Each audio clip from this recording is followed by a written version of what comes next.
Hello and welcome to Dr. Joe's Health and Sanity Call for today. I'm Dr. Joe.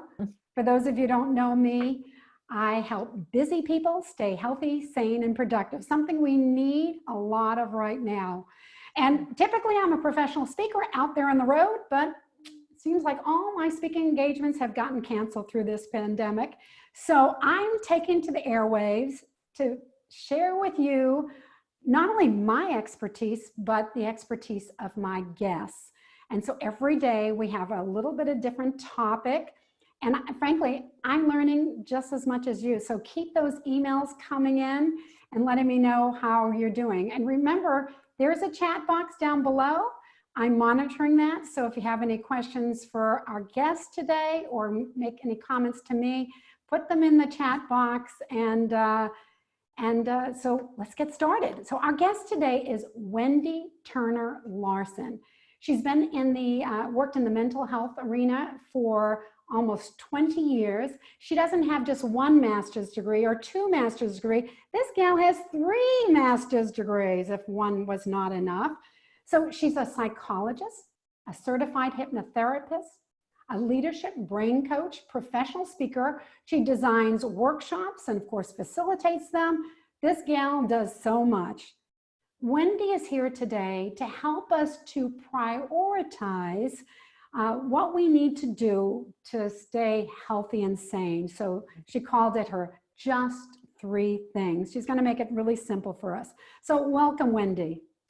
Thank you, Dr. Joe, and thank you for those who are jumping on this Zoom call. So thank you for the introduction. The focus today is just 3 things, and as Dr. Joe shared already, that it's about prioritizing those 3 things that really keep you well, healthy, can help you maintain a good sense of balance and wellness, sanity, as Dr. Joe refers to. So although I have a lot of education, I believe that one of the most important things is to take complex issues and concerns and make them really simple and practical. So that's what today is about. This might not be new information for you, but I really want to just support you in giving you permission to do just a few things, but not do everything. So what Yes, I'm noticing, and I have to say, Wendy, that's been a common theme throughout these programs, is realizing that instead of just do it and you got to take charge and do all this, instead just do something. Take one simple little step. So we're looking forward to that message. Yeah, I love that. You don't have to do everything, but you do need to do something. And so the just 3 things is really for you to figure out what are those 3 priorities that, those 3 practices, those 3 areas of focus that you need on a regular basis, a daily basis, to keep yourself well, to get yourself out of anxiety and worry. And again, there's I'm noticing so much information coming at us now because everybody is online. And so I'm going to share with you what my 3 things are.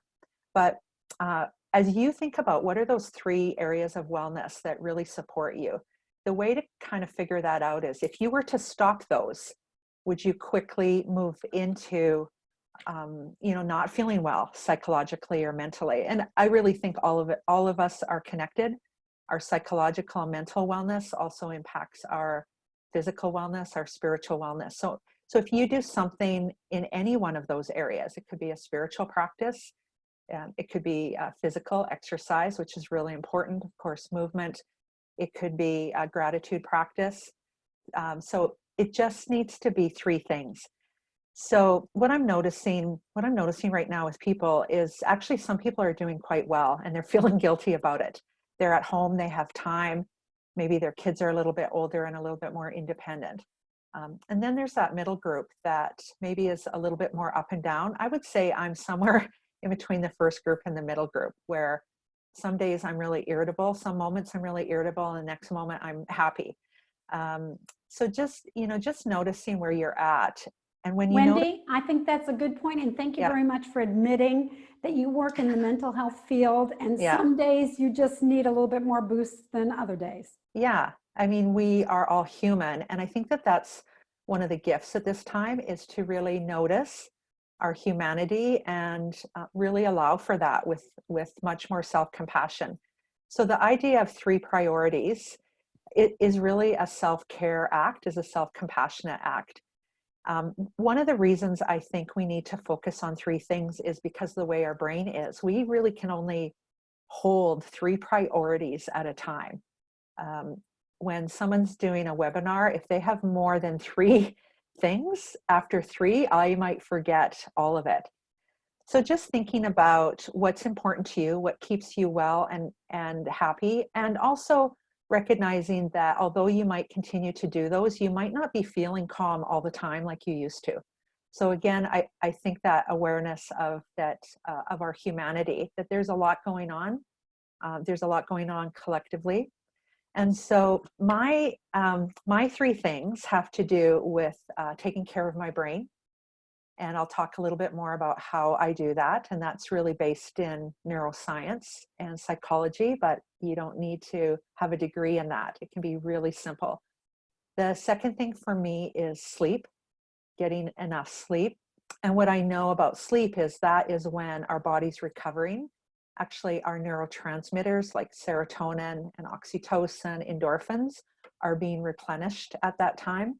If our sleep, if my sleep is interrupted and I have trouble getting back to sleep, there's lots of things I do to really support my sleep. I'm edgy, I'm cranky, I'm more impatient. Some people, if they don't get enough sleep and really take care of and carve out that time for sleep, can be more worried, can be more anxious. Lots of times people right now are waking up in the morning, they're feeling anxious.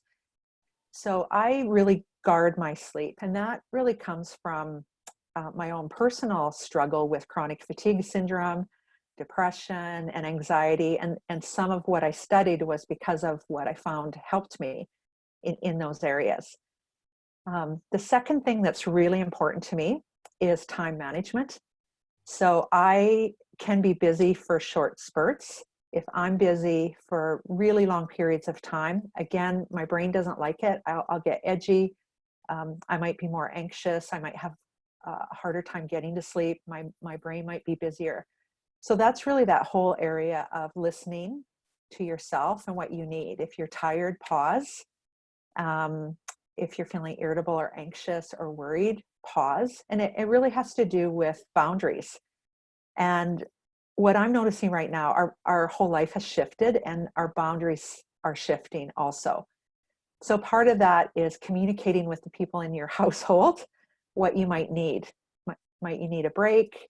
Might you need somebody else to take care of the kids? But that time management. That's a good point to talk about when you mentioned time management. You're talking about working in chunks of time. And there's lots of different theories out there. When you look at the field of energy management, which is where I'm in, they say that we need a break about 60 to 90 minutes. Right. Some of us work best in chunks of 10 or 20 minutes or 30 minutes.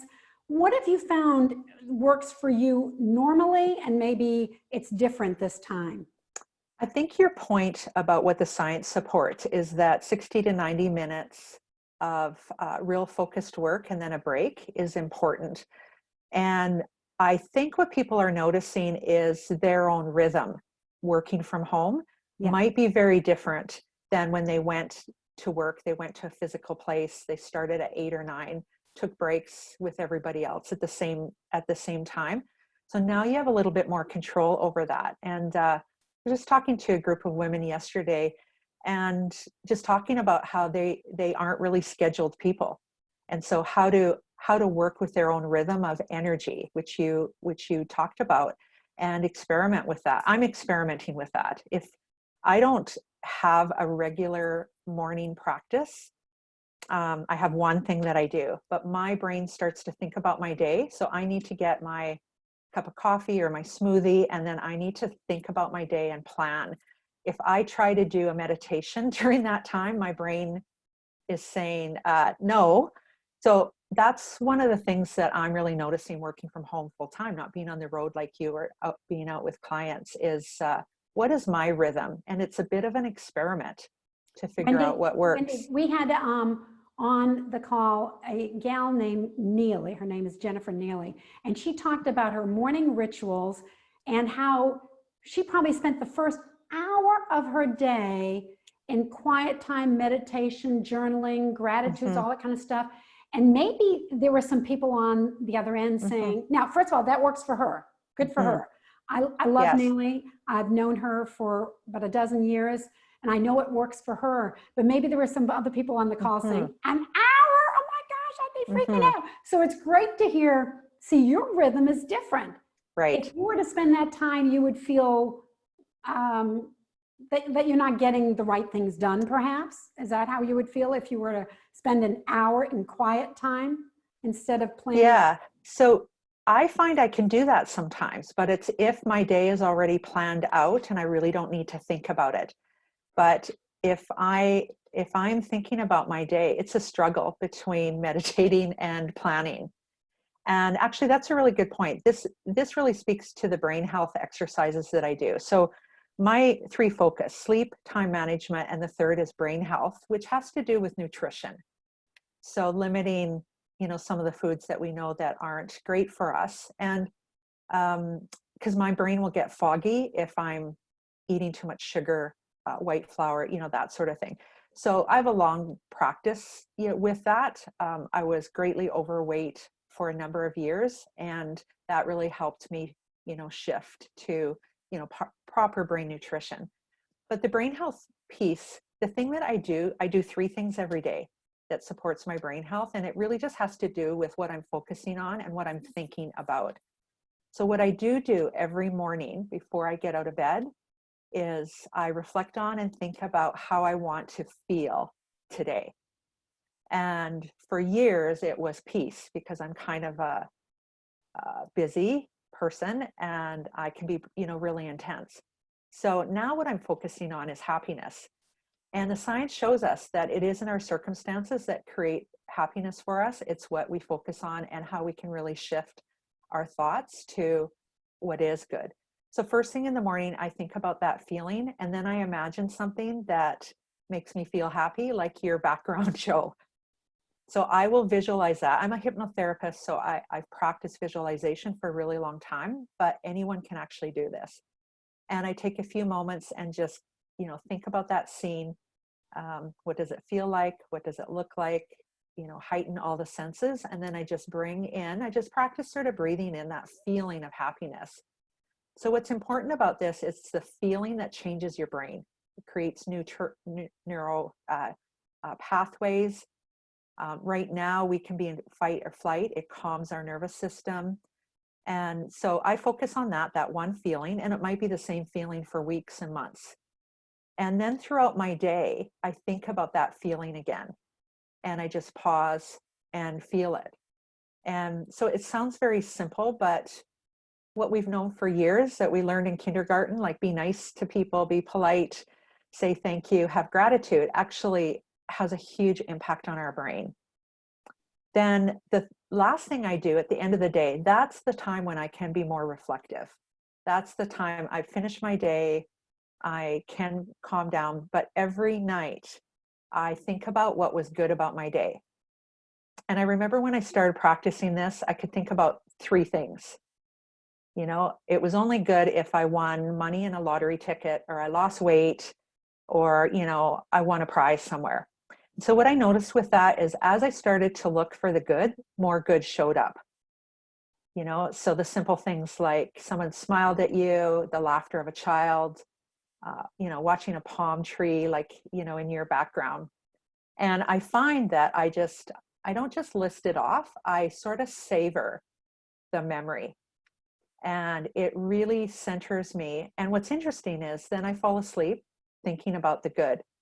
And I remember reading something I think Wayne Dyer talked about, was that what you think about before you go to sleep, you marinate on that all night long. I really like that word, marinate. And so to me, that really just gave me that little oomph or push to do that. So I do three brain things, and then I just focus on the other, my brain health. I like that sleep. positive thought right before you go to bed. I think that's a great idea. And you said that, whatever you focus on is what you see more of. And it reminded me of something that happened many years ago. It was like my first couple of years in as a, now you're gonna think I'm gonna have coronavirus. I know.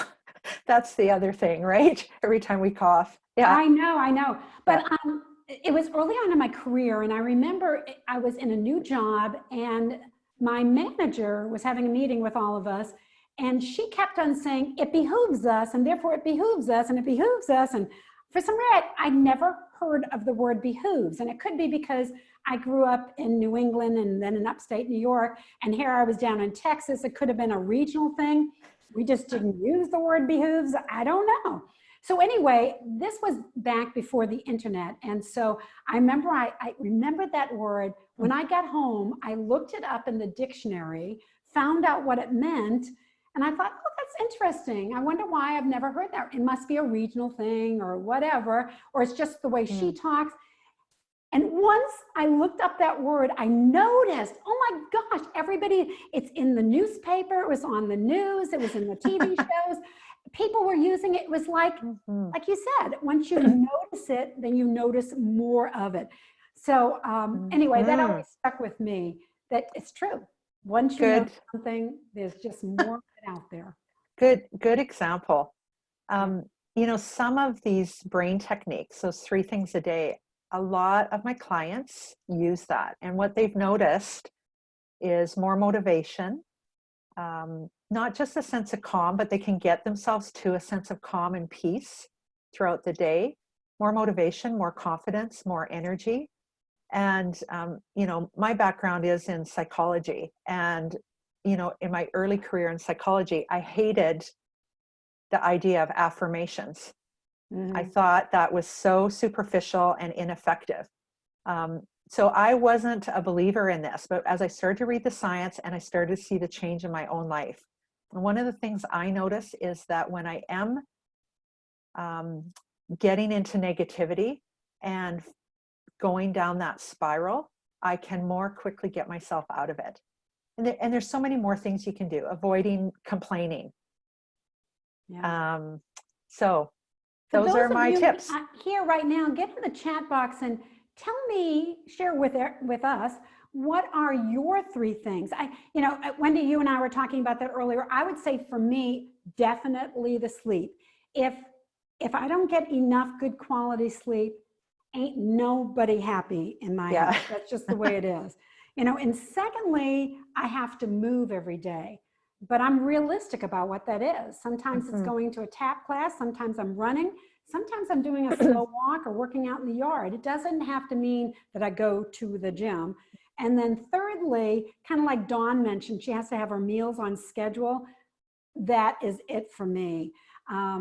It's got to be breakfast, lunch, and dinner. I'm a big snack person as well, so I eat in between meals as well. But if I miss a meal or even a snack, I am grumpy because that's just the way my brain likes to have my meals. I don't like to eat big meals that can make me feel sluggish. I like smaller meals throughout the day. So Dawn, it looks like you're just with me, same with your sleep schedule. So what about the rest of you? What do you guys feel about your 3 things? What is so critical to you? If you don't have those, nothing else is going to work for the rest of the day. Anybody else want to pipe in? As they're piping in, I think what's important is if you focus on 3 things, the rest, you feel better, then the rest falls in line.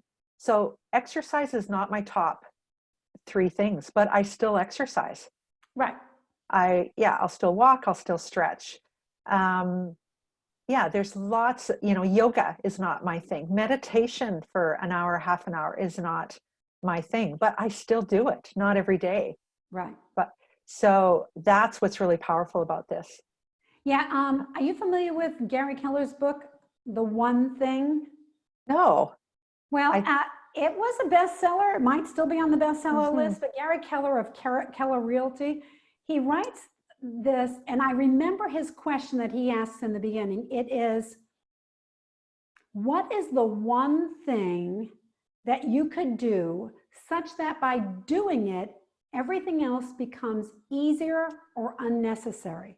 What is the one thing you can do such that by doing it, everything else becomes easier or unnecessary? And what he's talking about is what you can do within your work.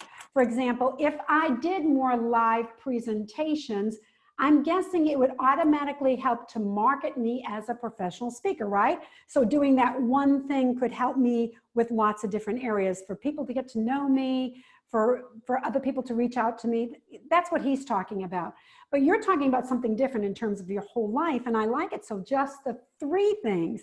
Melinda said it was eating well, daily exercise outdoors. I should say, Melinda, I have to exercise outdoors. And getting one thing done. That's fabulous. Yes. All right. Yeah, I like that too. Getting one thing done. When we do this, yeah, and we feel a little productive, Right. our brains like that. Absolutely. Well, it's about time. And unless anybody has anything else to comment, I am going to close it out right now and say thank you to Wendy. I appreciate you coming on the show. We have guests lined up for next week that are exceptional. And I wish I could remember off the top of my head who they are. But if you're following me on social media, remember I'm at the beach, so I don't have my PowerPoint. So at Go Dr. Joe is my social media feed everywhere. On Facebook and LinkedIn is where I'm most active, YouTube as well. And find out who the guests are. I know Monday we have Dave Bricker, he's a storyteller, and he's going to weave us a story that I think will help to, first of all, not only entertain us, but also teach us something about how to survive, how to stay healthy and sane during this pandemic. So I hope to see you all there. And follow me on LinkedIn or Facebook to find out who our other speakers are. I know Carol Ring is coming up soon, and I see her on the list, so thank you very much for coming. And I don't remember what day, but we'll find out as we get a little bit closer. Thank you so much. Have a great weekend. Happy Easter, happy Passover, and we'll talk to you on Monday. Bye, Wendy. Bye-bye. Thank you, Dr. Joe. All right, bye-bye.